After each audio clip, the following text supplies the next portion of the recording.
நீங்க பாத்தீங்களா சிஎம் சார்னு வெக்கமே இல்லாம நீ பேசுன. இன்னைக்கு நீதானே முதலமைச்சர், பொறுப்பேத்துக்க. காவல்துறை யாருடைய கட்டுப்பாட்டில் வச்சிருக்கு? வெக்கமா இல்ல? ஆட்சிக்கு வந்து வெறும் 10 நாள்ல இவ்வளவு குற்ற சம்பவங்கள் நடந்திருக்குது. என்ன பதில் சொல்ல போற? ரீல்ஸ் போட்டுக்கிட்டு உன்னுடைய சட்டமன்ற உறுப்பினர்லாம் ஒவ்வொருத்தனும் ரீல்ஸ் போட்டுட்டு திரியறான்.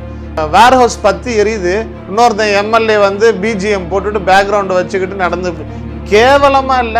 இது என்ன ஆட்சி? இதுதான் ஆட்சியா? இதுதான் மக்கள் விரும்பிய மாற்றமா? 10 நாள் தான் ஆச்சு, இன்னும் அவர் கொஞ்சம் டைம் கொடுக்கலாம், அதற்குள்ள இவ்வளவு ஒரு விமர்சனம் தேவையா அப்படின்னு ஒரு கேள்வி எழுது. 10 நாள்ல 76 கொலைகள் நடந்திருக்கே, நம்ம விமர்சனம் பண்ணாம போயிட முடியுமா? 42 குற்ற சம்பவங்கள் பெண்களுக்கு எதிராக நடந்திருக்கே, அதுக்கு எதிராக போயிட முடியுமா?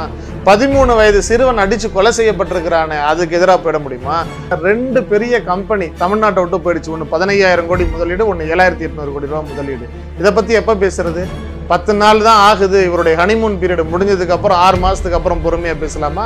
அதுவும் நேரடியா பேசலாமா, இல்ல ரீல்ஸ் மூலமா தான் தெரிவிக்கணுமா அப்படிங்கறத நம்ம எப்ப பேசுறது? இதை பத்திலாம் இரவு 10 மணிக்கு கடையை மூடிடணும், அதே போல பகல்ல 12 மணிக்கு கடையை திறக்கணும், காலைல 6 மணிக்கெல்லாம் சூரியன் உதயமாயிடும், 31ஆம் தேதி சம்பளம் வந்துடணும். இப்படி பல அதிரடி அறிவிப்புகள். இதெல்லாம் இவரு தான் வந்து உட்கார்ந்து அம்பேத்கர் மாதிரி சட்டங்களை கரைச்சி உட்கார்ந்து பேனாமையில ஊத்தி எழுதிட்டு இருக்கிறாரு.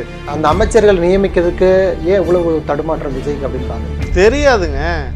118 பேர் ஜெயிச்சாதான் முதலமைச்சர் ஆட்சி அமைக்க முடியுங்கிறதே அவங்களுக்கு மே 4ஆம் தேதி தாங்க தெரியும். அது வரைக்கும் மற்றவங்களை விட நிறைய ஜெயிச்சிட்டோம்னா நம்ம ஆட்சி அமைச்சர்லாம் நினைச்சிட்டு இருந்தாங்க.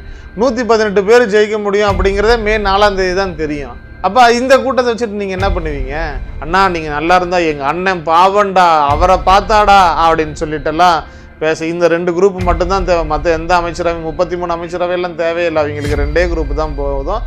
நீங்கள் ஒசூரில் ஃபேக்ட்ரி வரலன்னா என்ன, இல்லை தூத்துக்குடி ஃபேக்ட்ரி நாசமாக போனால் என்ன, எது எக்கேடு கெட்டால் என்ன, அவங்களுக்கு அது தேவையே கிடையாது. அதை பற்றின அறிவும் கிடையாது, அதை பற்றி நீங்கள் பேசவும் முடியாது, அதை அவர்கள் ஏற்றுக்கொள்ளவும் மாட்டார்கள். அவர்கள் உலகம் தனியாக இருந்துட்டு